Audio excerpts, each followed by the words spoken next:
జూపాలి కిషన్ గారు పాపం చాలా కష్టపడతారు కాంగ్రెస్ పార్టీని నిజాయితీ చిత్తశుద్ధిని నిరూపిస్తానికి. అంటే రేవంత్ రెడ్డి అన్న దొక్కిండేమో అనిపిస్తాను. మా రేవంత్ రెడ్డి ఒక అలవాటు ఉంది, చెప్పి మరీ మోసం చేస్తాడు. చెప్పి మరి అందరి కళ్ళు కప్పి మోసం చేస్తాడు, ఒకసారి కళ్ళు తెరిచిపిచ్చి మోసం చేస్తాడు. సో అదే రకంగా మా జూపాలి కిషన్ అదే తోవలోకి చేరుతాను. పట్టపాటి ఒప్పుకుంటాను, కాంగ్రెస్ పార్టీ గెలవదంటాను. ఇక సింపుల్ గా గెలవదంటాను. ఇక చూసుకోరు ఒకసారి.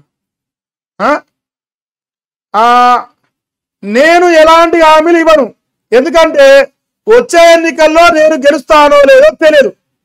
ఏది కాంగ్రెస్ పార్టీ 6 గ్యారెంటీలు ఇచ్చింది, అట్టర్ ఫ్లాప్ అయింది, గుండు 0 వస్తాను. సో మళ్ళా నేను కూడా హామీలు ఇచ్చి నేను గెలుతానో లేదో, ఎందుకంటే ఇప్పుడు 6 గ్యారెంటీలు అమలు చేస్తే గెలుతున్నాను.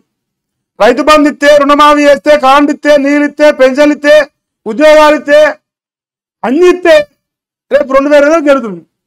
నేను ఏది ఇస్తానేమో మాది చీకటి రాజ్యం అయిపోయింది, మందిని ముంచే రాజ్యం అయిపోయింది, మందికి దొంగ మాటలు అన్నీ అయిపోయి అధికారంలోకి వచ్చినాం.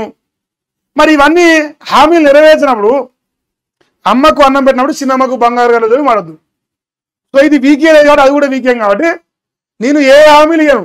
ఎందుకు ఇయ్యను? నేను గెలుస్తానో నాకు తెలియదు.